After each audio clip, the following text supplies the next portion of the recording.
Hello and welcome to Life Science Bird channel students. Students, this is a channel for the students who are preparing for NEET and pre-medical entrance.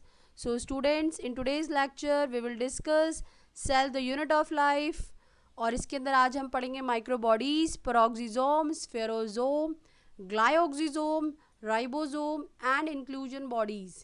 ठीक है, चलिए start करते हैं हम. चलिए सबसे पहले बात करते हैं माइक्रोबॉडीज यानी सूक्ष्म काय क्या होती है. सिंगल मेम्ब्रेन बाउंड होते हैं बेटा, यानी कि सिर्फ एक ही मेम्ब्रेन से बंधे होते हैं. वेसिकल्स होती हैं यानी कि गोलाकार होते हैं. दैट कंटेन वेरियस एंजाइम्स, जिनमें एंजाइम्स होते हैं are present in both plant and animal cell. दोनों ही टाइप की सेल्स में होते हैं. इनका साइज बेटा वैरी करता है, अलग अलग होता है. 0.3 माइक्रोमीटर से 1.5 माइक्रोमीटर होता है, depends on type of cell. ठीक है, नेक्स्ट बात करें बेटा पेरोक्सिसोम्स, यूरिकोसोम्स क्या होते हैं. In animal cells peroxisomes are concern with peroxide metabolism. Peroxide क्या होता है, सब अच्छे बच्चे हैं, सबको पता है. Yes, H2O2 peroxide, hydrogen peroxide बोलते हैं उसे. तो एनिमल सेल के अंदर बेटा ये किससे रिलेटेड होता है, पेरोक्साइड मेटाबॉलिज्म से रिलेटेड होता है. It contains several enzymes, peroxidase, because अगर पेरोक्साइड का मेटाबॉलिज्म करेगा तो पेरोक्सीडेज होगा which catalyze the oxidation of substrates forming H2O2 hydrogen peroxide. Catalase is the fastest acting enzyme known after carbonic anhydrase. You remember each and every point is very important and it is the marker enzyme of peroxisome. So catalase is the marker enzyme of peroxisome. ठीक है, peroxisome is also involved in beta oxidation of fatty acids. In plants they are related with photorespiration glycolate pathway. ये कहाँ पढ़ेंगे हम, जब हम respiration का process पढ़ेंगे बेटा, वहाँ पर एक टॉपिक है फोटो रेस्पिरेशन. ठीक है, तो वो जो फोटो रेस्पिरेशन का प्रोसेस है वहाँ पर हम ग्लाइकोलेट पाथवे डिस्कस करेंगे, तो ये उसमें भाग लेता है. तो जब हम ये पढ़ेंगे तो मैं आपसे पूछूंगी बेटा कि आपको याद है फोटो रेस्पिरेशन कहाँ होता है, देन आपको बताना है कि यस मैम हमने पढ़ा था पेरोक्सिसोम. नेक्स्ट बात करते हैं हम स्फीरोसोम क्या है. It is found only in plant cell, सिर्फ प्लांट सेल में मिलेगा बेटा. ठीक है, जबकि पेरोक्सिसोम एनिमल और प्लांट दोनों में था. ठीक है ना, और स्फीरोसोम कहाँ है, सिर्फ प्लांट सेल में. It is the major site for lipid synthesis and storage, very important. Cutin and suberin are synthesised in it. ठीक है, also called as plant lysosome भी कहते हैं इसे. ठीक है, glyoxysome only found in plant cell. तो बेटा स्फीरोसोम और ग्लाइकोसोम दोनों कहाँ मिलेंगे, सिर्फ प्लांट सेल में मिलेंगे. ठीक है, और वो भी स्पेसिफिकली कहाँ मिलता है ग्लाइकोक्सिसोम, फैटी सीड्स के अंदर लाइक कैस्टर सीड्स. ठीक है, और कहाँ मिल रहा है, गार्ड सेल्स में मिल रहा है, और बिना पके फ्रूट्स में, अनराइपन फ्रूट्स में मिल रहा है. Glyoxylic acid cycle convert fat into carbohydrate, very important. ठीक है, तो किस में कन्वर्ट कर रहा है ये, फैट को कार्बोहाइड्रेट में. नाउ देखिए स्ट्रक्चर राइबोसोम की, आपको दिख रहा है राइबोसोम में दो यूनिट होती है बेटा, एक होती है लार्जर सब यूनिट और एक होती है स्मॉलर सब यूनिट. ठीक है, तो पहले डायग्राम में दोनों अलग अलग हैं और दूसरे डायग्राम में दोनों आपस में बंधे हुए हैं, तो इनके बीच में जो बॉन्डिंग होती है उसे सॉल्ट लिंकेज कहते हैं, अभी हम पढ़ेंगे. First observed under the electron microscope, very important, as dense particle by George Palade 1953, और इसीलिए इन्हें क्या कहते हैं हम, पैलेडेस पार्टिकल. क्यों, क्योंकि पैलेडे ने इसकी डिस्कवरी की थी. कहाँ की थी, इलेक्ट्रॉन माइक्रोस्कोप के अंदर इसको डिस्कवर किया गया था. Robinson and Brown observed in root cells of Vicia faba, very very important. कहाँ देखा था दोनों ने, विक्सिया फाबा की रूट सेल्स में देखा था. मेम्ब्रेन लेस ऑर्गेनल, इस पे मेम्ब्रेन नहीं होती, वेरी इंपॉर्टेंट. हमने अभी तक जो पहला ऑर्गेनल पढ़ा है जिसमें मेम्ब्रेन नहीं है वो कौन सा है, राइबोसोम. और इससे पहले हम कौन कौन से पढ़ चुके हैं, डबल मेम्ब्रेन बाउंड और सिंगल मेम्ब्रेन बाउंड. ठीक है, याद है ना बेटा, आपने सारी चीजें पढ़ी हैं. ठीक है, अगर आपको नहीं याद है then go to the lectures and read them, understand them carefully. They are composed of ribonucleic acid, RNA के बने होते हैं, एंड प्रोटीन के बने होते हैं, and are not surrounded by any membrane. In prokaryotes, ribosomes are associated with the plasma membrane of the cell. Prokaryotes के अंदर राइबोसोम्स कहाँ पे अटैच्ड रहते हैं? प्लाज्मा मेम्ब्रेन पर. क्यों? क्योंकि वहां पर क्या नहीं होती? क्या नहीं होती वहां पे? ER नहीं होती, एंडोप्लाज्मिक रेटिकुलम नहीं होती.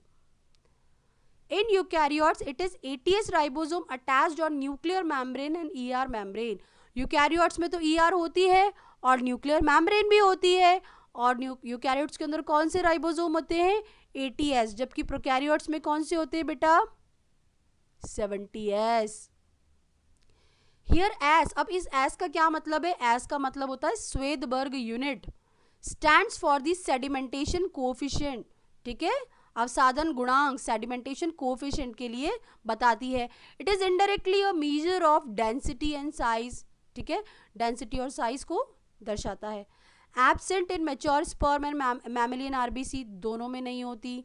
एटीएस राइबोसोम की क्या यूनिट्स होती है बेटा? सब यूनिट 60S और 40S. 60S फर्दर किससे बनाए? 28S से, 5.8S से और 5S rRNA से. जबकि 40S किससे बनाए? 18S rRNA से. ठीक है बेटा, तो ये हुआ ATS ribosome. Next 70S ribosome किसने बनाया? किससे बना होता है बेटा? कौन कौन सी सब यूनिट होती है? 50S और 30S. 50S further 23S, 5S, जबकि 30S 16S rRNA. ठीक है, तो आपको ये सब यूनिट्स और इनकी भी सब यूनिट याद रखनी है. ठीक है, सब इंपॉर्टेंट है. Ribosome bind with ER membrane with the help of ribophorin first and second. ये प्रोटीन होता है बेटा. Both the sub units of ribosome assemble with the help of 0.001 molar magnesium +2 with salt linkage. Very very very important.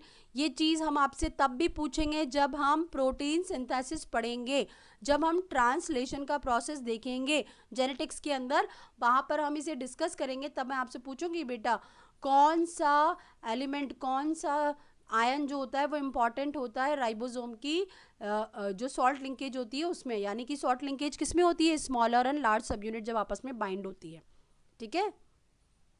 पॉलीजोम या polyribosome क्या होता है?